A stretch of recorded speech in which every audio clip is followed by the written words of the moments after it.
en vérité, je vous le dis, celui qui n'entre pas par la porte dans la bergerie, mais qui monte par ailleurs, est un voleur et un brigand. Mais celui qui entre par la porte est le berger des brebis.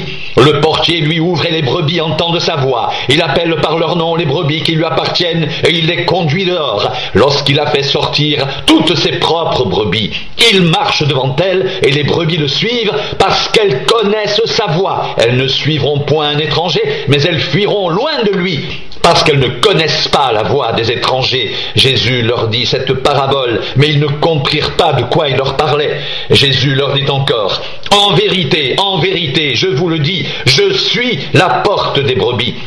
Ceux qui sont venus avant moi sont des voleurs et des brigands, mais les brebis ne les ont point écoutés. Je suis la porte. Si quelqu'un entre par moi, il sera sauvé. Il entrera, il sortira, et il trouvera des pâturages. Le voleur ne vient que pour dérober, égorger et détruire. Moi, je suis venu afin que les brebis aient la vie et qu'elle est en abondance. Je suis le bon berger. Le bon berger donne sa vie pour ses brebis. Mais le mercenaire, qui n'est pas le berger et à qui n'appartiennent pas les brebis, voit venir le loup, abandonne les brebis et prend la fuite, et le loup les ravit et les disperse.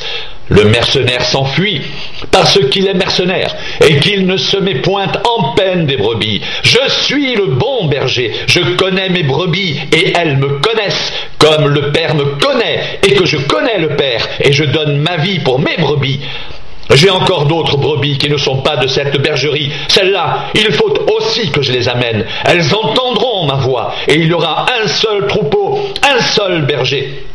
Le Père m'aime parce que je donne ma vie afin de la reprendre. Personne ne me l'ôte, mais je la donne de moi-même. J'ai le pouvoir de la donner et j'ai le pouvoir de la reprendre. Tel est l'ordre que j'ai reçu de mon Père.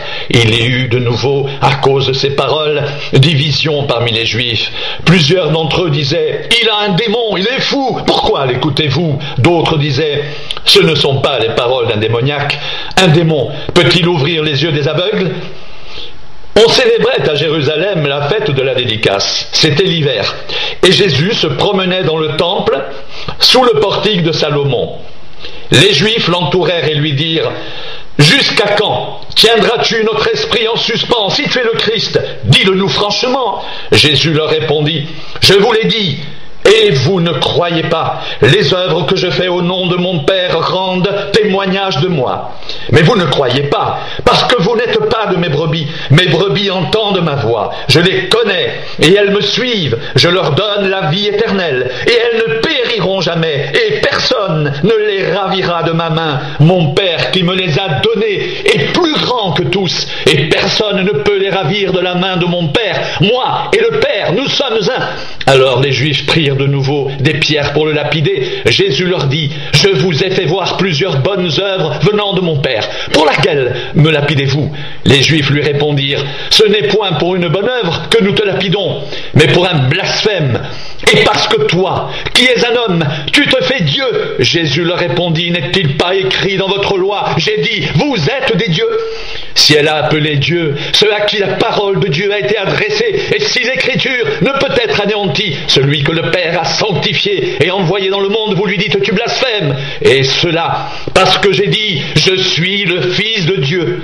Si je ne fais pas les œuvres de mon Père, ne me croyez pas. Mais si je les fais, même si vous ne me croyez point, croyez à ces œuvres, afin que vous sachiez et reconnaissiez que le Père est en moi et que je suis dans le Père. Là-dessus, ils cherchèrent encore à le saisir, mais il s'échappa de leurs mains.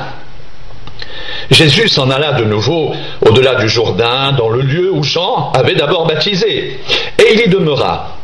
Beaucoup de gens vinrent à lui, et ils disaient, « Jean n'a fait aucun miracle, mais tout ce que Jean a dit de cet homme était vrai. » Et dans ce lieu-là, plusieurs crurent en lui.